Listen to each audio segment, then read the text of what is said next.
해왕성에 사인은 시대적인 거기 때문에 굳이 지금 우리 개인에 있어서는 사인을 볼 필요는 없거든요. 근데 이제 9번째 하우스에 있다라고 하면 내가 네이탈 차트에 어느 영역의 하우스에 있냐에 따라서 이 해왕성의 운행이 약 한 바퀴 삥 도는데 168년? 165년 이 정도 이제 공전 주기가 되는데 한 바퀴 삥 돌아서 인간의 주기로 오기에는 너무 길거든요.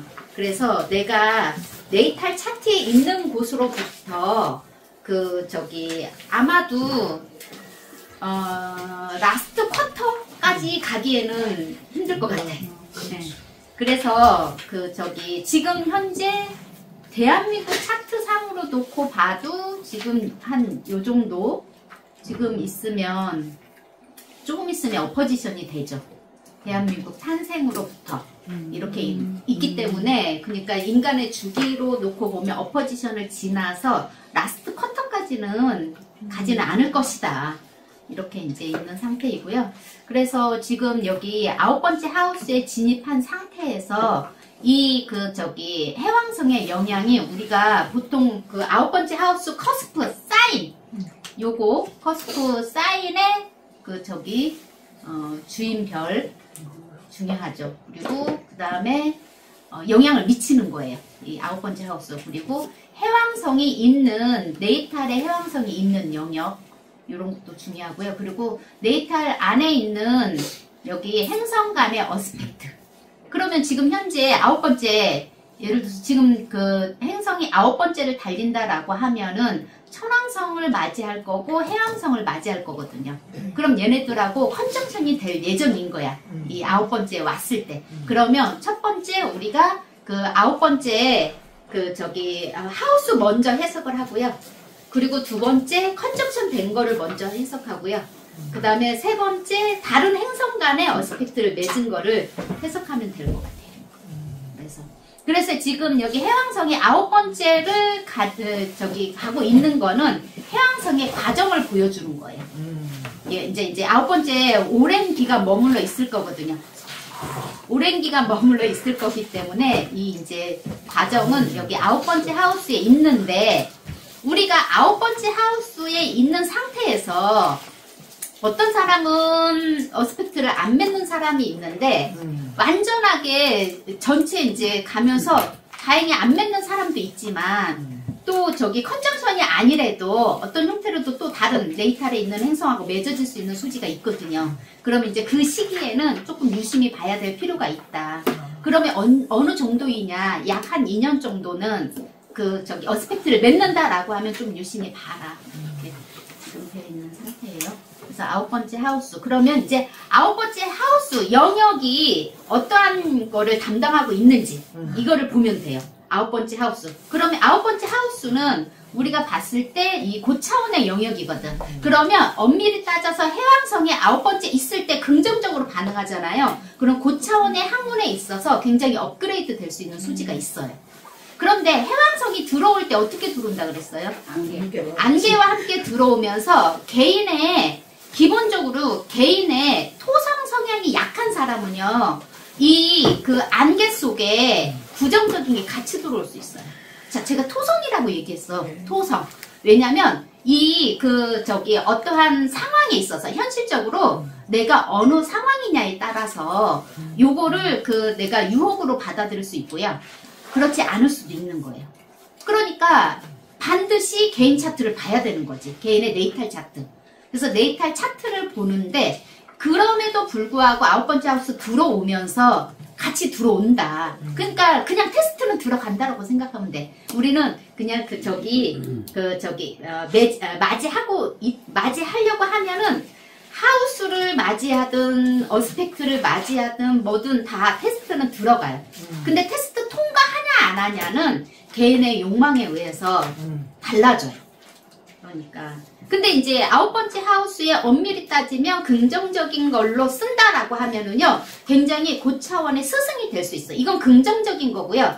부정적인 요인으로 쓴다라고 할 때는요 기본적으로 여기에서 뚱구름 잡을 수 있어. 어떤 뚱구름이냐? 이러한 우리 철학적인 거, 종교적인 거, 그리고 학문적인 거에서 뜬구름 잡을 수 있어. 그러면 세월이 지나서 내가 지금 현재 하고 있는 학문이나 이러한 아까 그 키워드 안에서 내가 제대로 가고 있는지 아닌지 요거를 알아차려야 되는 거예요. 그러지 않을 경우는 우리 시간이 지나서 어떻게 돼요? 들어올 때는 못 알아차리지만 끝날 때 알아차리거든. 끝날 때 알아차리면은 그 오랜 세월 동안 약 10년 이상의 세월을 거기다 투자했으면은 다시 시작해야 될 수도 있어요. 뜬구름 잡았다라고 하면. 그러면은 그때 이제 가서 허무함이 있는데 제가 해왕성을 그냥 키워드 그냥 아침에 딱 생각했어. 저 키워드 하나만 생각하자라고 하면 뭐가 있을까 생각을 해봤거든요. 다양한 키워드들이 있잖아. 희망 고문. 이 희망 고문이라는 키워드가 딱 떠오르는 거예요. 왜냐하면 해왕성적인 부분은 될 듯. 사람이 우리가 있잖아 뭔가 이렇게 이루어질 것 같은 그러한 부분을 생각하게 돼요. 그러니까 딱히 차라리 안 돼 이러면 손을 놔버리겠어. 그런데 될 것 같은 거야. 그러다 보니까 손을 완전하게 놓을 수도 없는 거예요. 그러니까 완전하게 못 놓는다 라고 할 때요, 기본적으로 해왕성이 들어오면 본인이 판단하기가 너무 어려워요. 본인 판단이 어렵다. 그러면은 누구에 의해서 해야 돼? 그 주변에 정말 명확하게 판단할 수 있는 사람의 조언도 들어야 되거든. 근데 잘 안 들려요. 해왕성이 들어오면. 그래서 해왕성적인 부분은요, 일반적으로 뭐 들어오면 좋겠지만 안 들어오니까 나중에 가서 힘들거든. 그래서 이제 테스트가 어떻게 이제 테스트 통과를 하냐, 요거 되게 중요하거든요. 그래서 9번째 하우스에서 이렇게 이제 그 해왕성적인 부분이 있다라고 하면 그 전에 많은 시행착오를 겪었다라고 했을 경우에 저 떡을 덮어놔야 되지 않아? 선생님 빨리 떡 드세요. 잠깐만 덮어놔야 돼. 비닐전에 날라가. 비닐이 얘라. 비닐이 얘라. 이따 쉬는 시간 한 번 더 드세요.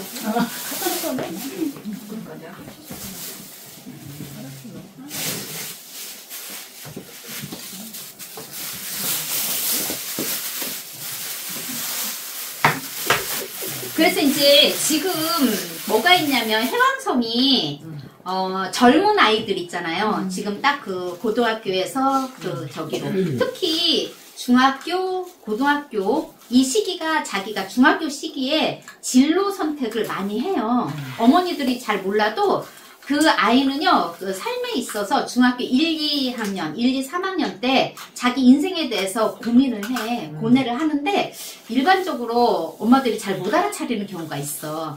근데 요 고민한 이런 이제 고뇌한 것들이 있잖아요. 이제 나중에 대학교 선택을 하는 데 있어서 본인이 이제 가고자 하는 길을 가냐 안 가냐가 어디서부터 오냐면 중학교 때부터 와요. 그러니까 굉장히 얘네들이 빨리 알아차림이 있는데, 그런데 그 길을 갖다가 고뇌를 하다가 그 부모하고 같이 상의를 해서 자기가 갈 길을 잘 가는 애들은 잘 선택할 수 있는데, 그러지 않을 경우는 계속 방황할 수가 있거든요. 그래서 방황하는 확률이 높은데, 그러면 이제 만약에 이 아이가 대학교에 들어갈 당시에 그 9번째 하우스에 해왕성이 있을 경우는요, 첫 번째 자기가 가고자 하는 대학에 한 번에 합격할 수 있을까 없을까? 이게 어려움이 있는 거예요. 그런데 뭐가 있냐면 무조건 어렵다라고 말할 수는 없어요. 왜 그러냐면 이 해왕성적인 부분은요, 굉장히 자기가 명확하게 알고서 집중하면 돼요.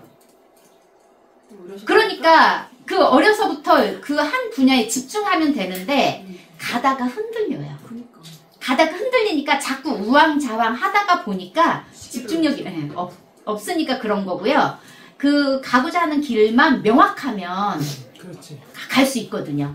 그러니까 이 아이가 정말로 목표가 뚜렷하냐 아니냐 요거가 중요한데, 대체적으로 해왕성이 예를 들어서 9번째 진입을 해, 트랜지트 해왕성이. 그런데 이런 아이들 있죠. 성적에 맞춰서 가는 애들. 아니면은 그냥 학교 보고 가는 애들. 자기 적성 아니고. 그런 애들은요, 나중에 후회해. 할 확률이 높아요. 그렇지. 확률이 높다 이렇게 돼. 그러니까 이러한 부분들